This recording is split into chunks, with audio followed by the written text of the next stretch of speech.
Zoro విషయంలో నాకు కొన్ని విషయాలు అయితే చాలా ఆడ్ గా అనిపిస్తాయి. ఎలా అంటే కర్సివ్ బ్లేడ్ అయిన షూసి జోరోని తన మాస్టర్ గా యాక్సెప్ట్ చేస్తుంది. ద సార్డ్ గాడ్ ఆఫ్ వానో ర్యూమా బ్లేడ్ అయిన షూసి కూడా తనని మాస్టర్ గా యాక్సెప్ట్ చేస్తుంది. అండ్ ఆల్సో ఓడెన్ సార్డ్ అయిన ఎమ్మాని జోరో బాగానే హ్యాండిల్ చేయగలుగుతాడు. అదే ఎలా, how? Welcome back. This is day 26 of 30 days 30 one piece theories you never heard of. So Oda finally మనకి జోరో ఫాదర్ ఎవరో రివీల్ చేశాడు. తనే Arashi. So Zoro and Ryuma ఒకే క్లాన్ కి చెందిన వాళ్ళు అని మనకైతే కన్ఫర్మ్ అయిపోయింది. But what if I told you story ఇక్కడికే ఎండ్ అవ్వలేదు. జోరో ఎంత స్ట్రాంగ్ విల్డ్ పర్సనో మనకు తెలుసు. చావును కూడా ధిక్కరించేంత స్ట్రాంగ్ విల్ పవర్ ఉంటుంది జోరోకి. జోరో కేవలం ర్యూమా డిసెండెంట్ మాత్రమే కాదు, ర్యూమా విల్ అయిన విల్ ఆఫ్ ద సార్డ్ ని ఇన్హెరిట్ చేసుకున్న పర్సన్. కొన్ని సెంచరీస్ క్రితం ర్యూమాని ద సార్డ్ గాడ్ అని పిలిచేవాళ్ళు.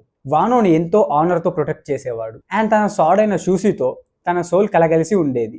ఆ బ్లేడ్ జోరో చేతిలో పడ్డాక తనలో ఏదో అవేకెన్ అయ్యింది. ఈవెన్ మీహాక్ కూడా ఇది గమనించాడు. జోరో యొక్క కామ్ ఐస్, తన సైలెంట్ రేజ్ అండ్ తన అన్షేకబుల్ రిజాల్వ్ ఇవన్నీ ర్యూమా లాగా అనిపించాయి. ఇక్కడే థింగ్స్ ఇంట్రెస్టింగ్ గా మారతాయి. షిమోట్సుకి క్లాన్ కేవలం వాళ్ళ బ్లడ్ ని మాత్రమే పాస్ చేయలేదు, వాళ్ళు ఒక ఐడియల్ ని పాస్ చేశారు.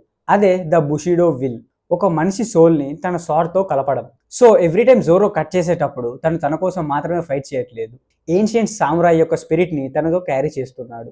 మేబీ అందుకే ర్యూమా సోల్ షూసిని అప్పగించినప్పుడు స్మైల్ చేసింది. ఆ సార్డ్ ని ఎవరో ర్యాండమ్ పర్సన్ తీసుకోవట్లేదు, అది విల్ ఆఫ్ ర్యూమా ఒక వర్ది పర్సన్ ని కనిపెట్టి ఫైనల్లీ అక్కడికి చేరుకుంది. సో జోరో ర్యూమా యొక్క రియాన్కార్నేషన్ ఏం కాదేమో, ర్యూమా పర్పస్ ని కంటిన్యూ చేయబోయే ఇంకా even greater person, the man destined to restore the honour of Wano. And ఏదో ఒక రోజు తను కూడా సార్డ్ గాడ్ లాగా పెద్ద డ్రాగన్ ని కట్ చేస్తాడేమో చూద్దాం. So what do you think? Zoro కేవలం ర్యూమా సక్సెసర్ అని అనుకుంటున్నారా, లేకపోతే వానో హిస్టరీలో రివీల్ అవ్వబోయే పార్ట్ లో ఏదైనా ఇంపార్టెంట్ పీస్ అవుతాడా? ఈ థియరీ మీద మీ థాట్స్ ఏంటో కామెంట్ చేసేయండి. మీ దగ్గర ఏదైనా క్రేజీ థియరీస్ ఉంటే డిఎం చేసేయండి. And don't forget to hit the follow.